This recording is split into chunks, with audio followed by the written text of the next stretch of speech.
Bonjour, bienvenue pour cette nouvelle vidéo.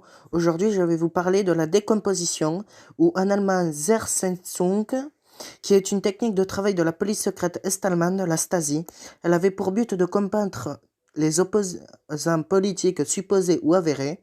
Les mesures de décomposition définies dans le cadre d'une ligne de conduite de 1976 ont été effectivement utilisées dans le cadre des procédures opérationnelles, ou en allemand opérative Vorgang ou OV. Elles ont remplacé la terreur ouverte de l'ère Ulbricht. En tant que pratique de persécution répressive, la décomposition remplissait les fonctions étendues et secrètes de contrôle et de manipulation, jusque dans les relations personnelles de la cible. La Stasi s'appuyait pour cela sur son réseau de collaborateurs officieux, en allemand Inoffizielle Mitarbeiter ou IM, sur l'influence de l'État sur les institutions et sur la psychologie opérationnelle, par des attaques psychologiques ciblées, la Stasi essayant aussi d'ôter aux dissidents toute possibilité d'action hostile. Grâce à de nombreux dossiers de la Stasi rendus publics à la suite du tournant en Allemagne de l'Est, l'usage des mesures de décomposition est bien documenté. Selon les estimations, le nombre de victimes de telles mesures serait de l'ordre du millier, voire de la dizaine de milliers. Parmi elles, 5000 auraient subi des dommages irréversibles. Des pensions de dédommagement ont été créées pour les victimes. La définition de la décomposition est, je cite, « une méthode opérationnelle du ministère de la Sécurité d'État pour une lutte efficace contre les agissements subversifs, en particulier dans le traitement des opérations avec la décomposition au travers des différentes activités politiques opérationnelles. On prend de l'influence sur les personnes hostiles et négatives, en particulier sur ce qu'il y a d'hostile et de négatif dans leurs dispositions et leurs convictions, de sorte qu'elles soient secouées et peu à peu changées, et le cas échéant que les contradictions ainsi que les différences entre les forces hostiles et négatives soient provoquées, exploitées ou renforcées. Le but de la décomposition est la fragmentation, la paralysie et la désorganisation et l'isolement des forces hostiles et négatives, afin d'empêcher par là, de manière préventive, les agissements hostiles et négatifs, et de les limiter en grande partie ou de les éviter totalement, et le cas échéant, de préparer le terrain à un rétablissement politique et idéologique.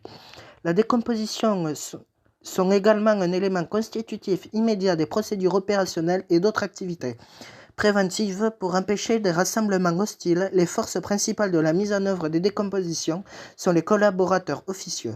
La décomposition présuppose des informations et des preuves significatives sur des activités hostiles planifiées, préparées et accomplies, ainsi que des points d'ancrage correspondants pour des mesures de décomposition.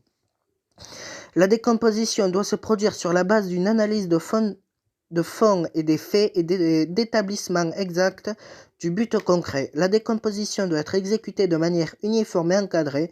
Ses résultats doivent être documentés et l'explosivité politique de la décomposition pose des impératifs élevés en ce qui concerne le maintien du secret. Ministère de la Sécurité d'État, dictionnaire de travail politique et opérationnel, Wörterbuch zur politischen operativen Arbeit, entrée décomposition. Pendant la première décennie d'existence de la RDA, l'opposition politique est combattue principalement par le droit pénal via des accusations d'incitation à la guerre et au boycott. Pour contrecarrer l'isolement de la RDA sur la scène internationale, dû à la construction du mur en 1961, la terreur judiciaire est abandonnée, surtout depuis le début de l'ère Honecker en 1971. La Stasi intensifie ses efforts pour punir les comportements dissidents sans passer par le droit pénal. Des motifs importants sont le désir de la part de la RDA de reconnaissance internationale et le rapprochement avec l'Allemagne de l'Ouest à la fin des années 60. En effet, la RDA s'engage aussi bien dans le traité fondamental signé avec la RFA que dans l'adhésion de la Charte de l'ONU ou dans les accords d'Helsinki, à respecter les droits de l'homme ou du moins annonce son intention comme telle. Le régime du Parti socialiste unifié, en allemand Sozialistischen Einheitspartei ou SED, décide donc de réduire le nombre de prisonniers politiques, ce qu'il compense par des pratiques de répression sans emprisonnement ni condamnation. La Stasi appliquait la décomposition avant, pendant, après ou à la place de l'incarcération de la personne. Les procédures chirurgicales n'avaient pas pour but en général de récolter des preuves à charge contre la cible, mais pour pouvoir entamer des poursuites. La Stasi considérait plutôt les mesures de décomposition comme un instrument à part, qui était utilisé dans des procédures judiciaires, n'était pas le bienvenu, pour des raisons politiques, comme l'image internationale de la RDA. Dans certains cas, la Stasi essayait cependant, en connaissance de cause, d'inculper un individu. Par exemple, dans le cas de Wolf Biermann, on lui envoyait des mineurs espérant qu'il se laisserait séduire et qu'on pourrait ainsi le poursuivre pénalement. Les délits qu'on rechercherait pour de telles accusations étaient non politiques, comme la possession de drogue, de trafic douanier ou de devises, le vol le fraude fiscale. Les formes éprouvées de la décomposition sont décrites dans la directive 1.76, je cite, « Dégradation systématique de la réputation, de l'image et du prestige sur la base de données d'une part vraie, vérifiable et dégradante, et d'une part fausse, vraisemblable, irréfutable et toujours dégradante. Organisation systématique d'échecs professionnels et sociaux pour démolir la confiance en soi de l'individu, stimulation des doutes relatifs aux perspectives d'avenir, stimulation de la méfiance et du soupçon mutuel au sein des groupes, mise en place d'obstacles spatiaux et temporels rendant impossible ou du moins entravant les relations réciproques des membres d'une famille, par exemple par l'attribution de lieux de travail éloignés.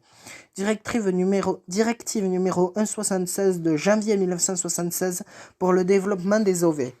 À partir des connaissances obtenues par l'espionnage, la Stasi établissait des sociogrammes et des psychogrammes qu'elle appliquait pour les formes psychologiques de la décomposition. On exploitait les particularités et les penchants personnels ainsi que les faiblesses de caractère supposées de la personne ciblée. Par exemple, un échec professionnel, la négligence des devoirs parentaux, le divorce, l'alcoolisme, la dépendance aux médicaments, les tendances à l'action criminelle, les passions pour une collection ou un jeu, ou des contacts avec des cercles d'extrême droite. Ou bien on la couvrait de honte par des rumeurs répandues dans son entourage. Du point de vue de la Stasi, les mesures étaient d'autant plus fructueuses qu'elles étaient appliquées en liaison avec la personnalité. Tout schématisme devait être évité. En outre, faisait partie des méthodes de décomposition l'espionnage ouvert, caché ou feint, l'ouverture de lettres et d'écoute des conversations téléphoniques, les atteintes à la propriété, les manipulations sur les véhicules jusqu'à l'empoisonnement de la nourriture et d'usage de faux médicaments. Certains collaborateurs de la Stasi prenaient en compte tacitement le suicide des victimes de la décomposition. Il n'a pas été établi définitivement si la Stasi utilisait des rayons X pour provoquer chez les opposants des problèmes de santé à long terme.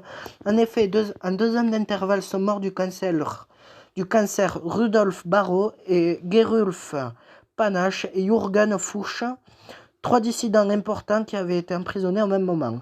Une étude du mandataire fédéral pour la documentation du service de sécurité de l'État de l'ex-République démocratique allemande a cependant rejeté sur la base des documents subsistants une telle utilisation dolosive de rayons X et n'évoqua à la place que des cas isolés et involontaires d'utilisation nocive de sources radioactives, par exemple pour le marquage de documents. Au nom de la cible, la Stasi publiait des petites annonces, commandait des produits ou passait des appels d'urgence pour la terroriser, pour la menacer ou l'intimider, susciter des psychoses. La Stasi s'assurait l'accès au logement de la cible en lui laissant des traces visibles de sa présence, en ajoutant, déplaçant ou modifiant des objets. La Stasi manipulait les relations d'amitié, d'amour, de mariage et familial par des lettres anonymes, des télégrammes, des appels téléphoniques, ainsi que des photos compromettantes, souvent truquées. De cette manière, les parents et les enfants étaient censés devenir systématiquement étrangers l'un à l'autre pour provoquer des conflits et des liaisons extra-conjugales. La Stasi mettait en œuvre des séductions ciblées via des agents Roméo. Pour la décomposition des groupes, on les infiltrait par des collaborateurs officieux, parfois mineurs. Le travail des groupes d'opposants était entravé par de permanents contre-propositions et désaccords de la part des collaborateurs officieux lors de prises de décision, pour semer la méfiance à l'intérieur du groupe. La Stasi faisait croire que certains membres étaient des collaborateurs, en plus de la diffusion de rumeurs et de photos manipulées. La Stasi feignait des indiscrétions à propos des collaborateurs ou plaçait des membres du groupe ciblés à des postes administratifs pour faire croire qu'il s'agissait d'une récompense ou d'une activité de collaborateurs officieux. De même, on éveillait des soupçons sur certains membres du groupe par l'attribution de privilèges, par exemple pour les autorisations de voyage, l'attribution d'un logement ou d'une voiture. En outre, l'emprisonnement de seulement certains membres du groupe faisait naître des soupçons. Et voilà, c'est la fin de cette vidéo sur la décomposition. Aimez, partagez, commentez Et je vous invite à vous abonner, évidemment. Et je vous dis au revoir et à la prochaine pour une nouvelle vidéo.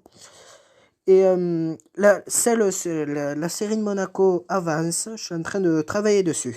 Je vous dis au revoir et à la prochaine pour une nouvelle vidéo. Abonnez-vous. Au revoir.